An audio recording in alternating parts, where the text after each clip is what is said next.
One of my biggest phobias. Depression, dereliction and phantoms await the most haunted team in mid-Wales. I have this fear, this absolute fear of... What was that? Who did that?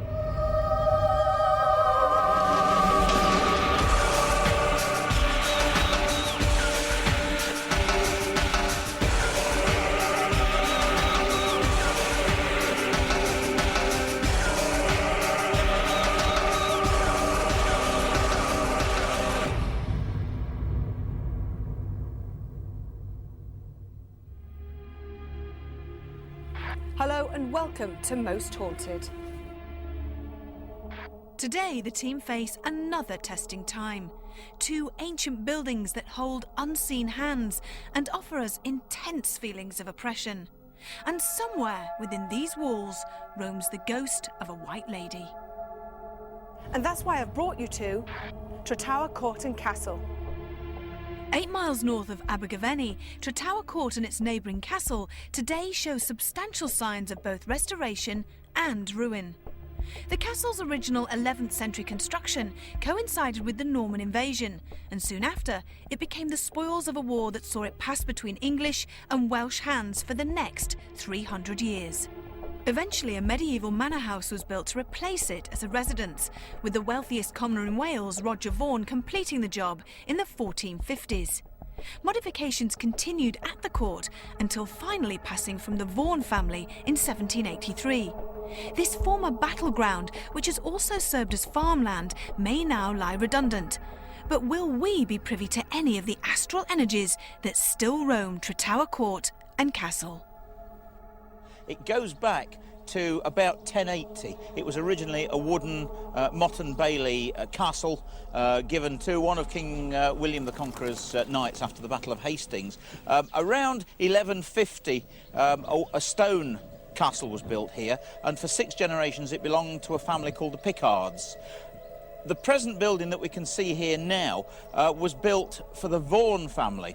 They stayed here for approximately 250 years. They were the lords of the manor. There was a manorial court held here in this building, and the courtroom is still preserved to this day. The ghost of a woman has been seen here in bedroom number 2, though no one's quite sure whether it's the same ghost that's been seen throughout the rest of the building. She's been described as wearing a long white gown and has green eyes.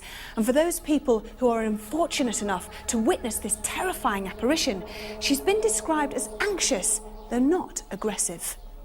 Very interesting story about Sir Roger Vaughan, who was knighted after the Wars of the Roses. He was the man responsible for the beheading of Owen Tudor at Hereford. Owen Tudor was no less than the grandfather of King Henry VII. And many years later, the family got their revenge on him, and they actually had him dragged away to Chepstow and beheaded himself. A dark, shadowy figure has been seen walking up and down this particular area. The phantom is then seen to look over the battlements, almost as if waiting for someone to return. Many people believe that it is actually the ghost of Roger Vaughan's wife, who is staring longingly towards Chepstow, waiting for her husband to return, the man that was beheaded, who, of course, will never return here. Here in the main bedchamber, the figure of a lonely woman has been seen sitting by a window and pacing across the floor.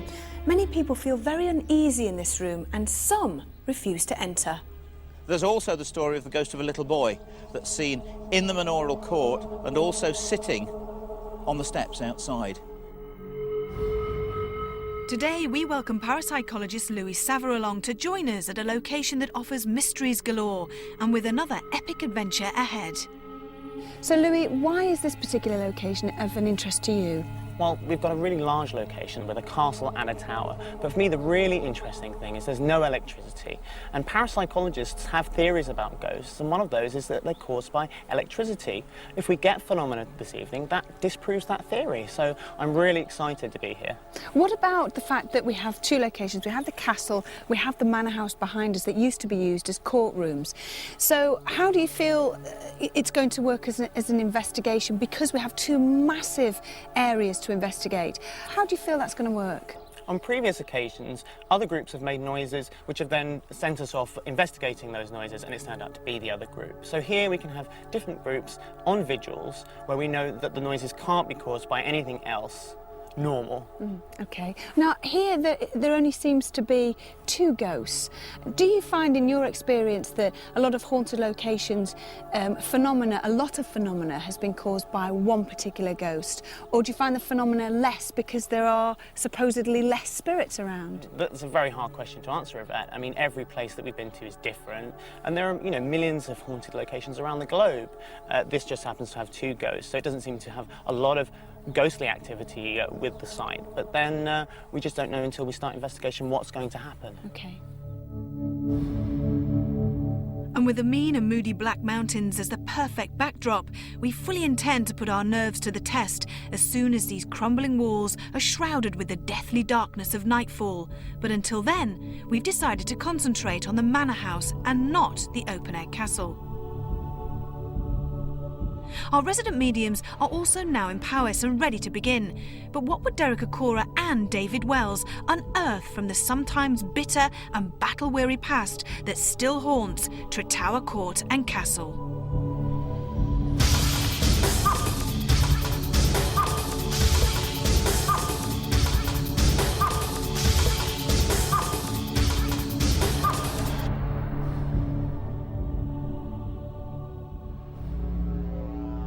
It's a magnificent place, isn't it? It's beautiful, isn't it? Yeah. It really So what's is. coming at you? What can you sense?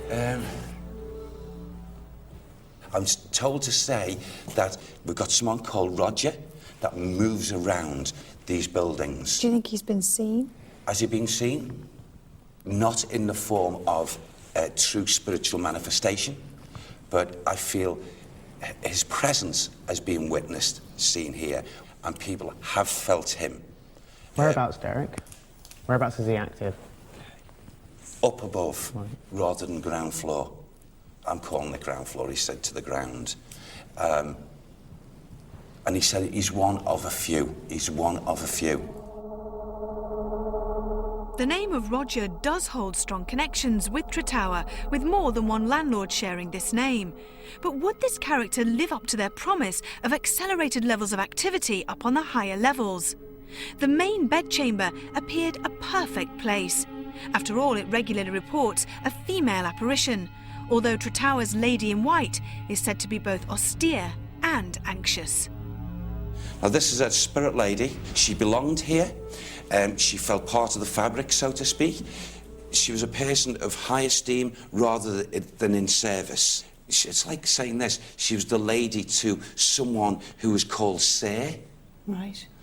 Comes back here regularly. What was she? Can you describe her? Not heavy set. I'm probably in height, probably about 5'4". And in a very beautiful full gown, full dress. Is she... A yucky green colour. A green? A yucky green. An off green. But this one that walks around here, that stumps his feet at times, that's separate to her, he's, he's grumpy in himself, okay? He's, Again, I can't say evil, but I just get this brusque about him, Right. his energies, and And they're not connected? they're not, no. I don't know, 100 years, 150 years, something difference between these two. And a name with the woman? The lady definitely connects with 1500, what? 1530. Go on, say it again. The gruff man is Roger Vaughan. Roger Vaughan.